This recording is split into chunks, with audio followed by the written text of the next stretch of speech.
நம்ம வாழ்க்கையில் பல முறை தொழுகையில் கவனம் போயிடும். சில சமயம் ரக்காயத்தை மறந்துடலாம்.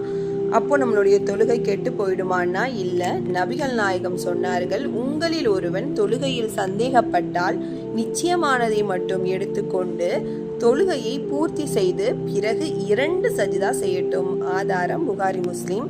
அதாவது ஒருத்தர் தொழுவும் போது அவருக்கு ரக்காயத்தில் ஒரு குழப்பம் ஏற்பட்டுச்சுன்னா குறைவானதையே எடுத்துட்டு அவங்களுடைய தொழுகையை பூர்த்தி செய்யணும். அதாவது 3 ரக்காய் தொழுதமா 4 ரக்காய் தொழுதமான்னு சந்தேகம் இருந்துச்சுன்னா 3 ரக்காய் தொழுததாகவே நினைச்சிட்டு அந்த தொழுகையை பூர்த்தி செய்யணும்.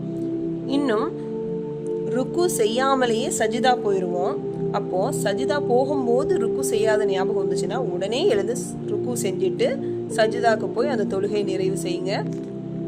இன்னும் ஃபர்ஸ்ட் ரக்காயத்தில் சஜிதா செய்ய மறந்துடுவோம்.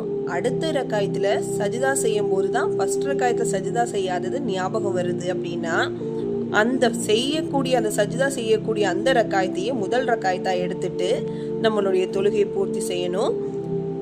எப்போவுமே தொழுகையை பூர்த்தி செய்யும் போது சலாம் கொடுக்கறதுக்கு முன்னாடி 2 சஜிதா சகவு செய்யறதுக்கு மறந்துடாதீங்க.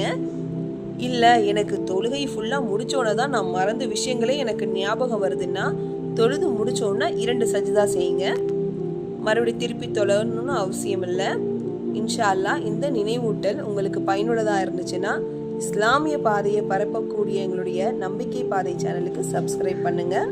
அஸ்ஸலாமு அலைக்கும் வரஹ்மத்துல்லாஹி வபரகாத்துஹு.